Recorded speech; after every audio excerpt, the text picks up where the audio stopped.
शांति।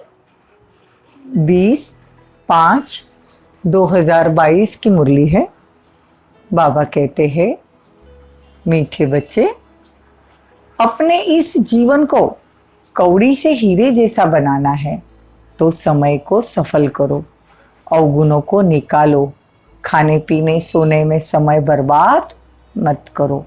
प्रश्न है, मनुष्य ने किस एक शब्द से सबको भगवान का रूप समझ लिया है? उत्तर है, बाबा कहता है, इस समय मैं बहरूपी हूं। ऐसे नहीं, यहाँ जब मुरली चलाता हूं तो परमधाम खाली हो जाता है। मुझे तो इस समय बहुत काम करने पड़ते हैं, बहुत सर्विस चलती है, बच्चों को भक्तों को साक्षात्कार कराना। इस समय मैं बहरूपी हूं। इस एक शब्द से मनुष्य ने कहा है, ये सब भगवान के रूप है। प्रश्न है, बाप की श्रीमत को पालन करने की, बाप की किस श्रीमत को पालन करने वाले बच्चे सपूत बच्चे हैं?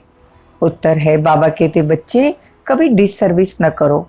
टाइम बहुत वैल्यूएबल है, इसे सोने में न गवाओ। कम से कम 8 घंटा मेरे खातिर दो। ये श्रीमत पालन करने वाले सपूत हैं।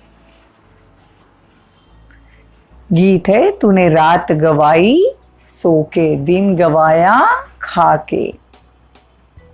ओम शांति। बच्चों को बाप ने समझा रहे हैं कि बच्चे जानते हैं, हम सब बच्चे बाप के हैं। हमारे शरीर का बाप तो है ही शारीरिक, लेकिन आत्मा जो अशरीरी है उसका बाप भी अशरीरी है। बाप ने समझाया है, बेहद के बाप से बेहद सुख का वर्षा मिलता है। तुम अभी पुरुषार्थ कर रहे हो, भविष्य 21 जन्मों के लिए प्रारब्ध जमा कर रहे हो। फिर याद में हद की शुरू हो जाती है। देखो, बाद में हद की बातें शुरू हो जाती है द्वापर से। अभी तो बेहद की बातें हैं ना, ये गुह्य बातें हैं जो बाबा इस समय हमको समझाते हैं। इस समय बाप रचना भी रचते हैं, बच्चे और बच्चियां, दूसरा कोई संबंध नहीं। अभी तुम जीते जी भाई बहन बनते हो, दूसरे कोई संबंध से तुम्हारा ताल्लुक नहीं। अभी तुमको नया जन्म मिल गया, तुम जानते हो तुम ईश्वरीय संतान हो, ब्रह्म कुमार कुमारियां हो। इस समय सारी दुनिया पति थे, तुमको पावन बनना पड़े। कहते, बाबा हम आपके हैं। बाप कहते, बच्चे भविष्य के लिए पुरुषार्थ करके अपना जीवन हीरे जैसा बनाना। सारा दिन सिर्फ खाना पीना, रात को सोना और बाप को याद करना, इससे कोई हीरे जैसा जन्म नहीं मिलेगा। बाप कहते, शरीर निर्वात भल कर्म करते हैं, गृहस्थ व्यवहार में रहते कमल फूल समान बनना। समझते हम कौड़ी से हीरे जैसा, अर्थात मनुष्य से देवता बन रहे हैं। मनुष्य में तो बहुत अवगुण है, देवताओं में गुण होते हैं। तब तो मनुष्य देवताओं के आगे जाके कहते, आप सर्वगुण संपन्न, हम नीच पापी। अब बाप कहते हैं, अपने से जो भी असुरी गुण है अपने में, वो सब निकाल दो, दैवी गुण धारण करो। सत्य, बाबा कहते हैं कि मैं सत्य चित्त आनंद स्वरूप हूँ, ज्ञान का सागर हूँ। ये ज्ञान तो बुद्धि में बैठा हुआ है ना। अभी तुम बच्चे जानते हो, बाबा ने अपना परिचय अपने बच्चों को दिया है कि मैं आया ही हूँ तुमको हीरे जैसा बनाने।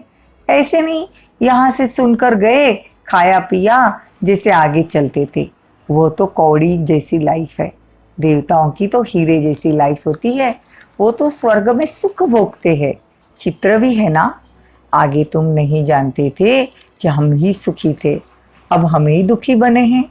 84 जन्म, हमने 84 जन्म लिए हैं, ये कोई नहीं जानता। बाबा कहते हैं, तुमको औरों को भी समझाना है तो लायक बनो।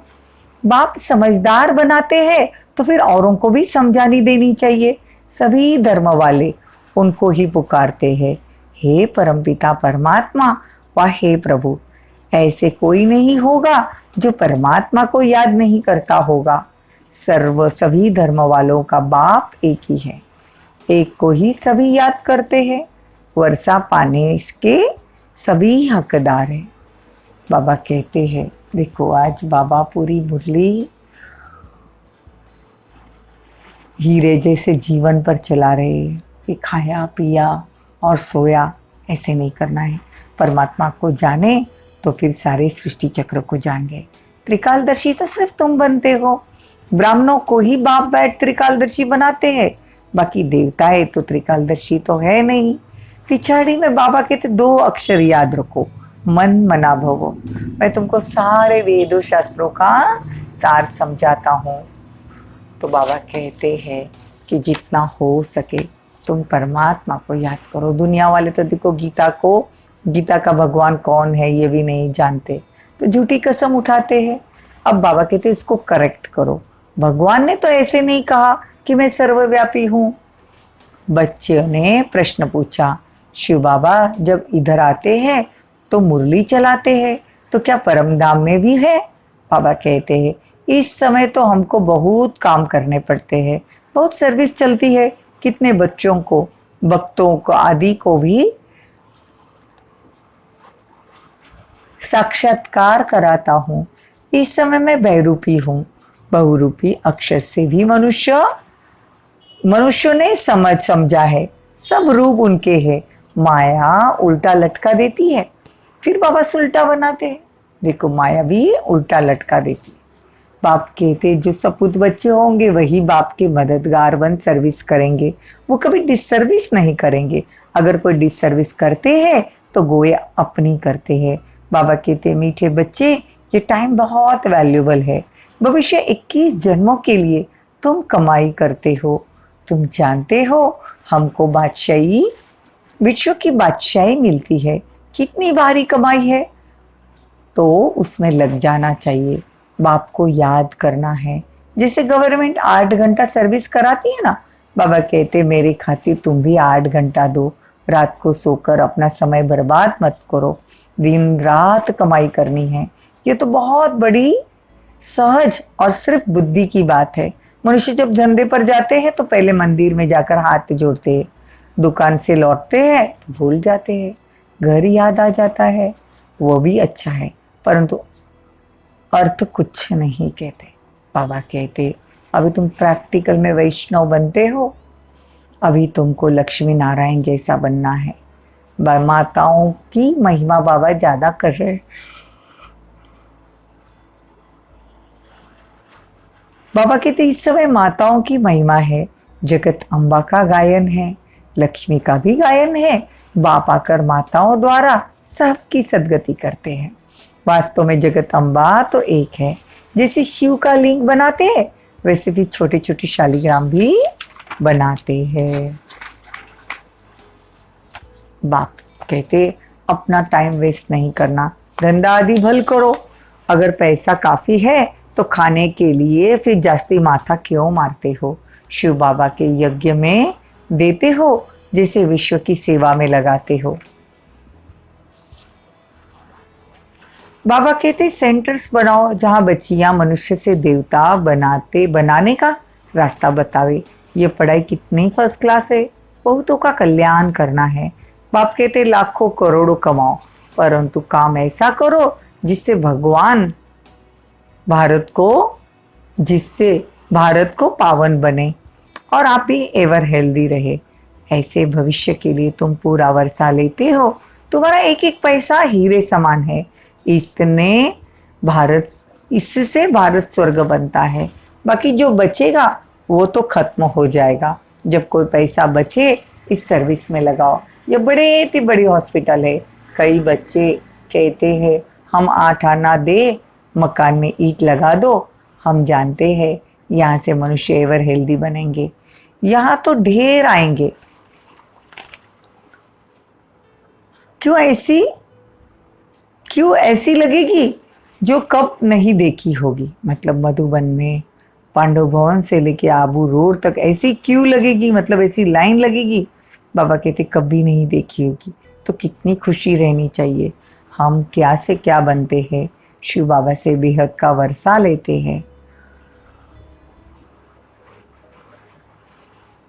बाप तो ज्ञान का सागर है ना, तो बच्चों को भी बहुत रहम दिल बनना है।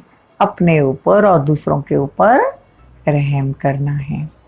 अच्छा, मीठे मीठे सिकी लदे बच्चों प्रति माता पिता बाप दादा का याद प्यार और गुड मॉर्निंग। रूहानी बाप की रूहानी बच्चों को नमस्ते।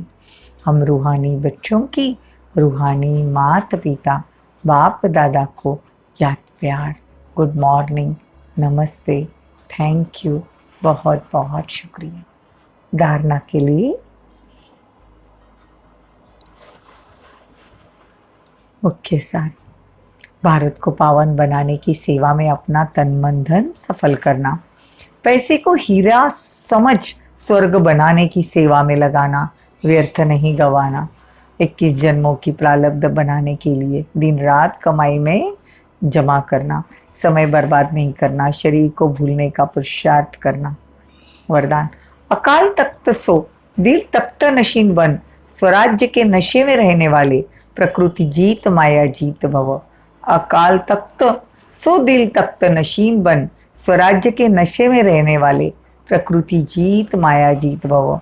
अकाल तख्त नशीन आत्मा सदा रूहानी नशे में रहती है। जैसे राजा बिना नशे के राज्य नहीं चला सकता, ऐसे आत्मा यदि स्वराज्य के नशे में नहीं तो कर्म इंद्र रूपी प्रजा पर राज्य नहीं कर सकती। इसलिए अकाल तख्त नशीन सो दिल तख्त नशीन बनो और इसी रूहानी नशे में रहो तो विघ्न व समस्या आपके सामने आ नहीं सकती, प्रकृति व माया भी वार नहीं कर सकती। तो तख्त नशीन बनना अर्थात सहज प्रकृति जीत और माया जीत बनना। स्लोगन, संकल्पों की सिद्धि प्राप्त करनी है तो आत्मा की शक्ति की उड़ान भरते रहो। संकल्पों की सिद्धि प्राप्त करनी है तो आत्मा शक्ति को मतलब आत्म शक्ति को उड़ान भरते रहो, आत्म शक्ति की उड़ान भरते रहो। ओम जय।